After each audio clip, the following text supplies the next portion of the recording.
What the time? It's flying. Hey, come back! What's going on, Falcons fans? Logan here. Welcome back to Rise Up Rundown, and if you're new here, welcome. This video is yet again going to be a video of just me talking in front of you guys. There's not going to be any stats or graphics because at the moment I just don't really have a lot of time to do that. And if you didn't see the last video, I will explain it here again. There's a big project that I need to finish this coming Friday, and there's a trip to North Georgia I have to go to, and I have to drive there in 3 hours. Well, I have to start driving there in 3 hours, and right now it's 3 a.m. in the morning. So when do I ever not make last second videos? Should probably be the biggest topic of the day, but it is not. Instead, we're going to go over my honest thoughts on Ricardo Allen, Allen Bailey, and Kurt Benkert being released from the Atlanta Falcons. This is really big news, and the Twitter world, the Instagram world, everywhere with Falcons fans are definitely having a huge reaction to all of this. Oh my gosh, what are we going to do without Kurt Benkert? What are we going to do without Allen Bailey? Oh no, not Ricardo Allen. What are we going to do? Of course, as a content creator, I need to give up my thoughts on these guys being released, and we're going to go over that starting right now.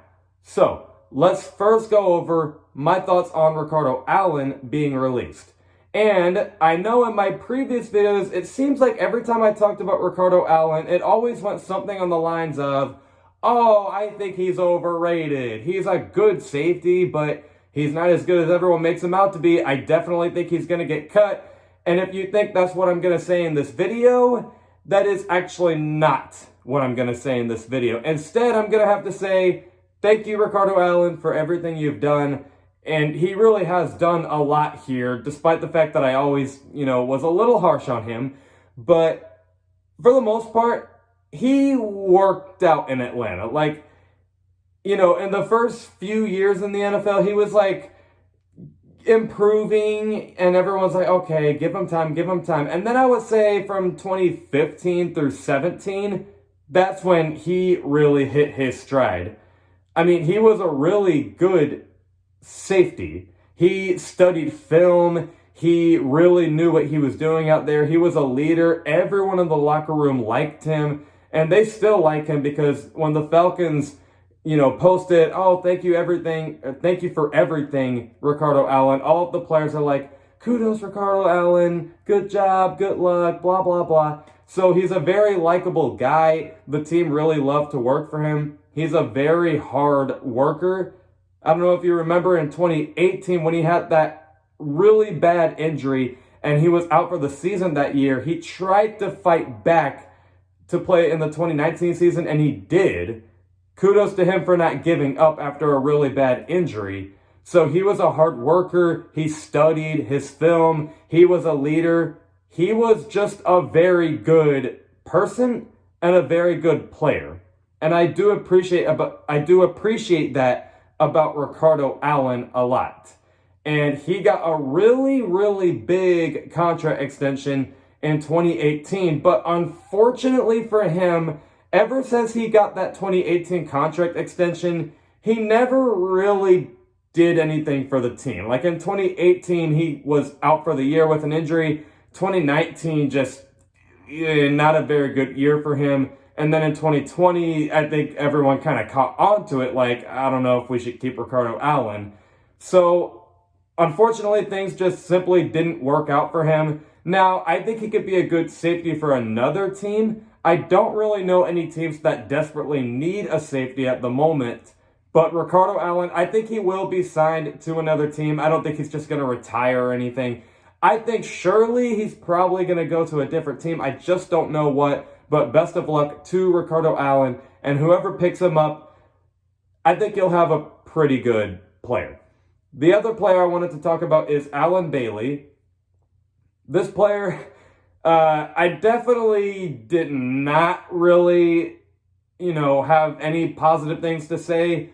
But I don't want to say it like that. I'll say it like Allen Bailey was not necessarily a player that I personally thought was going to work in Atlanta. When we picked him up 2 years ago, I actually made a video saying, okay, yeah, Allen Bailey, whatever, he's from the Chiefs. I just hope he does good. And I thought everyone was going to be in agreement with that. Like, I thought everyone was just going to be like, yeah, it's Alan Bailey. We'll see what he does. But instead, everyone was just like, whoa, what? What are you talking about? Alan Bailey, go look at his film. Look at what he does. He's a good player. I mean, they weren't hyping him up like he's like the next J.J. Watt or Aaron Donald or anything. It's just, they seem to have a little higher expectations on Alan Bailey than I did. And I didn't really see it. Like, I was like, huh? Alan Bailey is like the next Dontari Poe. Like, he's this big, defensive tackle from the Chiefs, and he, didn't really do anything from the pass rush. He was an okay run stopper. He was literally the exact same thing as Dontari Poe. He just was okay on the run, but he didn't do anything for the pass rush. And then when the Falcons released him, I was just like, I mean, I don't know. I didn't see it, but kudos to him for, doing what he could for Atlanta. I think he tried for sure. Like, I don't think he was just like, I don't want to play. Like, I think he was just like trying his best. And I think he probably will go to another team. Like, I don't know, let's say he'll go to Cleveland. Like, Cleveland seems to be stacking up those defensive tackles and just all these freaking players to join their team. Maybe the Steelers are going to want another pass rusher. I don't know. I think he's definitely going to play somewhere after being cut from the Falcons, but best of luck to him. And then the last player that I wanted to talk about is Kurt Benkert, the backup quarterback for the Atlanta Falcons. And this is a really interesting move from the Falcons, because now Matt Ryan is the only quarterback on the team. No, I'm not kidding. Like, he's actually the only quarterback on the team. Kurt Benkert is gone and Matt Schaub retired. This is, I don't want to say it's confirmed. I just think it's getting interesting that Terry Fontenot might just go for a quarterback in the first round of the draft. Like, seemingly a lot of people are picking. In fact, honestly, even I was saying that they're going to go quarterback.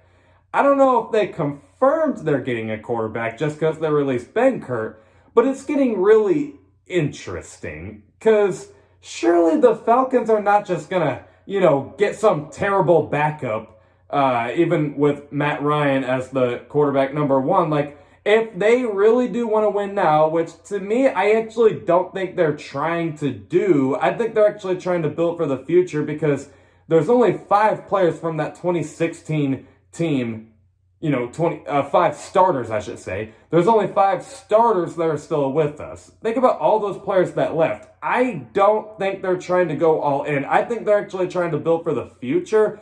But if they're trying to go all in, surely they'll get a better backup than, whoever they get. Like, it better not be Brian Hoyer or something. I don't want that. So it's getting really interesting. But anyway, on to Kurt Benkert. He didn't really get a lot of playing time in Atlanta, but you can tell he was a cool dude. Like, he interacted a lot with his fans. I actually got a notification saying that he liked one of my tweets. That was the first ever Atlanta Falcon to like one of my tweets. So that was really cool. But he was a cool guy. Like, he seemed to interact with a lot of the fans, and he was just kind of, content with his life. He loves his family, and he definitely will get an opportunity with another team. He's a talented quarterback. He kind of reminds me of Taylor Heineke. Like, nobody really knows of him, but he's definitely got traits. Like, he can run around. His arm is actually not bad, actually. If you look at his tape, it's actually not that bad. He's definitely got a lot of learning to do. I don't think he's even going to be a starter right away. I think he's going to join a team that, well, granted, I don't know if any team is seriously going to see Kurt Benkert and think, oh, quarterback 1, because he's not proven. But I think he's going to have a lot of learning to do, but he will get an opportunity. I can definitely see this kind of being like Taylor Heineke. Like, I think Kurt Benkert, he's probably never going to be a starting quarterback, but I can definitely see one game where maybe the starting quarterback goes down and then Kurt goes in and he, like, kind of brings in, like, a cool playoff run or whatever, kind of like what Taylor Heineke did. I can't speak. I think you get what I'm trying to say. I think he could do something like that, but he definitely has a lot to prove if he wants to be a starting quarterback. But I definitely wish him the best of luck because he was a really cool dude. I think the team really liked him. The fans really liked him. And we'll just see where he goes. But best of luck to Kurt Benkert.